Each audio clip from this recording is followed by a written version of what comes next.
Hello all, welcome to the 10.6 video where we're focusing on more practice with solving exponential and logarithmic equations.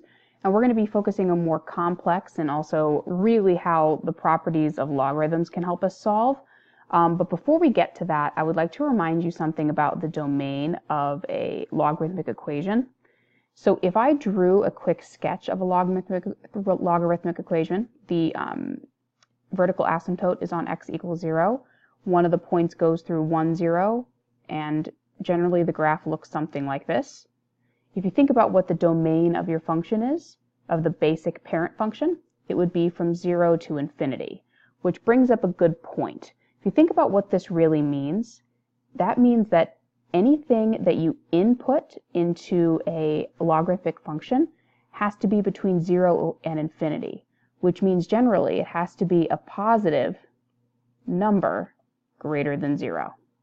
So anything else, any other value that you get, if you try to plug it back in, it is not a value bigger than 0 or positive, then it won't work. So keep that in mind as we work through these problems here. So this first equation, it's written originally a bit complicated. These are really like terms that we can combine. If in your calculator you take 0.878 and divide it by 26 and add that to 16, that would really be 16.0388, give or take, to the 3x power equals 30, just to make it a little bit more simple. So what we really have here is a base of 16 about raised to the 3x power equals 30. And so what we have is an exponential equation, which leads me to believe that I would like to use the inverse of a log or an ln on both sides. In the last video, I used ln on both sides, so on this one, I will use log base 10 of both sides to show you that both will work. So if I would like to bring this exponent down to the front, I have to apply a logarithm on both sides. So if I do log of 16.0388 to the 3x power equals log base 10 of 30. When the logs are applied, the exponent can come down here. So we'd have 3x times log of 16.0388 equals log of 30. If I would like to continue to solve for 3x, I would divide both sides by the log of 16.0388, and this can completely be in the calculator. These would cross out. You would have 3x equals, if you took log base 30 and divided by log base 16.0388 in the calculator, you would get 1.22565. And by the way, this would be the same if you did ln here and here. You would still get 1.22565. Try it if you don't believe me. If the last move is divide by 3, your x value, if you use log or ln, will be 0.409.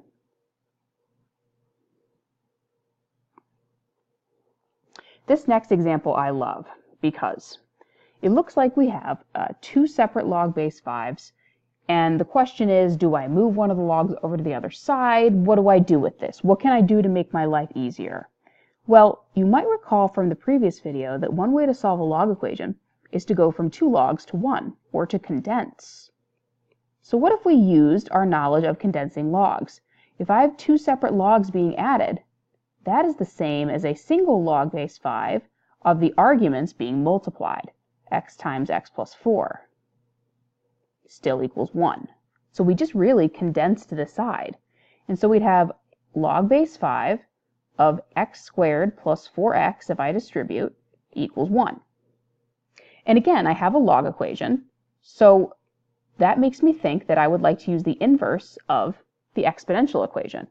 And so how can I change this to an exponent? Well, the base of this log is 5. The exponent has to be 1, and that must equal x squared plus 4x. So I hope that this factors and we can continue to solve this here. So we'd have 5 equals x squared plus 4x, or 0 equals x squared plus 4x minus 5. I like the quadratic. I like that there's a lead number of 1. 5 times 1, or positive 5 times negative 1 is negative 5, and 5 minus 1 is 4. So 2 possible answers for x are negative 5 and positive 1. If you think about what we said about the domain of a logarithmic equation, we can't plug in anything that is less than 0 because it makes it not true. It's not in the domain of any log function. So that means that this value here would be extraneous, and so the only answer is x equals 1. The next example, this looks like another one that we could maybe condense because I have two separate ln's and I would want to make it into one to make my life easier. Two logs being added is the same as one single log with the arguments being multiplied. So I'm going to do the same thing as the previous problem. So I'd have ln of x squared plus x, if multiplied out, equals 1. And this time, again, if I have a log, or some kind of ln log, I want to get to an exponent equation. Usually helps. The base this time, when I see ln, is technically an e. So I have e to the first equals x squared plus x, because we have base to the exponent equals argument. The weird thing about this problem is, unlike the previous one, it doesn't factor, because I'd have 0 equals x squared plus x minus e. And even though this is unusual, there are still ways to solve this. If we don't know any other way to solve a quadratic, usually the best answer is the quadratic formula. So we could do x equals negative b plus or minus the square root, b squared minus 4 times a. E is a number, so c would be negative e, all over 2 times 1. And we could leave our answer exact. X equals negative 1 plus or minus the square root of 1 plus 4e all over 2. Now what you need to be careful of, though, is if you do 1 plus 4e in the calculator, that's about 11 point something. So if you did negative 1 minus the square root of 11 point something, that would be a negative answer, which would cause it to be extraneous. So the only actual answer would be the plus version, not the minus, square root of 1 plus 4e over 2. So you would only have one answer from the quadratic formula. The next example looks like another one that we can condense. Now, again, remember, if this was a minus sign and not a plus, you would divide in the argument and not multiply. We just happen to have a lot of multiplication ones in this example. So if I condense these two, that would become log base 2 of x times x plus 2 equals log base 2 of x plus 6. So if I simplify that a bit, we get log base 2 of x squared plus 2x equals log base 2 of x plus 6.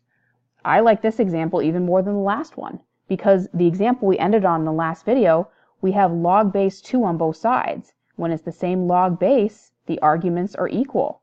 So we don't even have to set up something like we did on the previous example. We would just have x squared plus 2x equals x plus 6. We can manipulate and see if this factors. Let's see. X squared plus x minus 6 equals 0. Looking good. X times x is x squared. 3 times 2, positive 3, negative 2 would give me negative 6 and add to 1. Good to go there. So x equals negative 3 and x equals positive 2. However, if we look back at the original problem, if I tried to plug x equals negative 3 into this log, you have log base 2 of negative 3, which is impossible. If you tried to plug negative 3 into this log, that would also get a negative number, and you can't plug negatives into logarithms because it's not in the domain. So the answer would just be 2. The next example, this time we're given exponential, which means that eventually we're going to be using logs, or the inverses. However, this looks like it's in a format that we could factor, and I would like to remind you about something we talked about earlier in this semester called U substitution. So what I'm going to do is replace u with e to the x, because I notice that e to the 2x is really double e to the x. So this could become u squared minus 5u plus 6 equals 0. So if I factored this equation with u's, I would get u times u is u squared, and then negative 3 plus negative 2 is negative 5, and negative 3 times negative 2 is positive 6. So u would equal 3, and u would equal 2. However, my goal is to find e, or try to find x. So I could replace u with e to the x equals 3, and e to the x equals 2. Here's where the logarithms come in. If I'd like to solve both of these, because we have base e, it makes the most sense to apply ln on both sides. So that's what I'll do for both equations. So we'd have ln of e to the x equals ln of 3, ln e to the x equals ln of 2.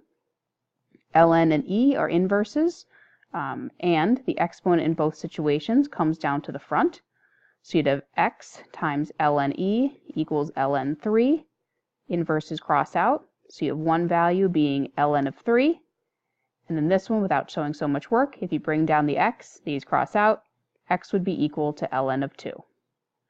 Both answers this time are positive, so both are possible in the original equation. And also, because the original equation is exponential and not logarithmic, it does not have the same restriction. The domain for any exponential function, because exponential functions look like this, are from negative to positive infinity, so there is no restriction for exponents on values you plug in, which is nice. This next example, if I would like to solve this, I notice that again we have some exponential stuff going on, but also I notice we have some greatest common factors. If I look at negative x squared and positive x, I can take a negative x out of both terms, and I can also take an e to the negative x out of both terms. And if I do that, I'd be left with positive x only. Negative out of a positive would be minus 2 equals 0. So if I started that way and applied the GCF, I would get negative x e to the negative x equals 0 using the zero product property, and x minus 2 equals 0. So this answer we have automatically as 2, but this answer, let's think about what we really have. E to the negative x really goes to the bottom because the negative exponent flips. So I'm left with this equation here, negative x over e to the x equals 0, or 0 over 1. If I cross multiply, e to the x times 0 is just 0.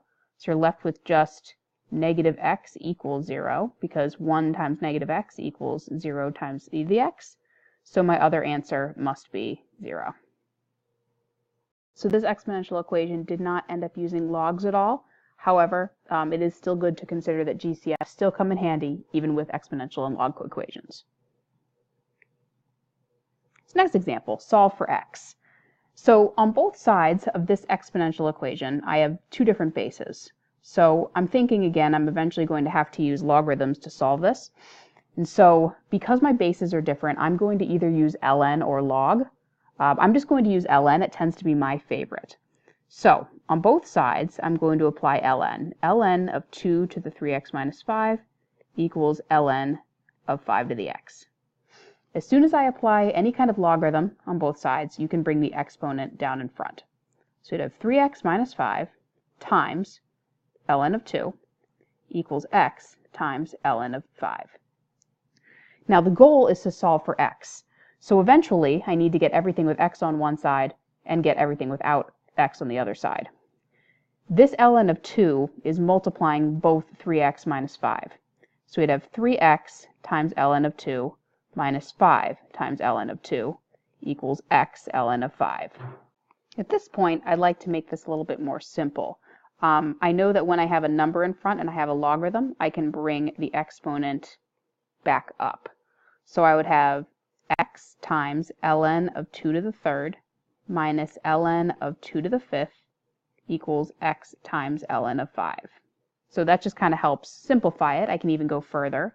X times ln of 8 minus ln of 32 equals x times ln of 5. The goal of this problem is to solve for x. So I'm going to get everything with x on one side and everything without x on the other side. So I'd have x times ln of 8, subtract over x times ln of 5, and move ln of 32 to the other side. If I'm trying to get x alone, I can take out a GCF of x, be left with ln of 8 minus ln of 5 equals ln of 32. I then can divide both sides by ln of 8 minus ln of 5. So my final answer in exact form would be x equals ln of 32 divided by ln of 8 minus ln of 5. You could even write that as ln of 32 over, make this into a single ln of 8/5. That answer is also legit. The last problem will be a warm-up the next day. Thanks, guys.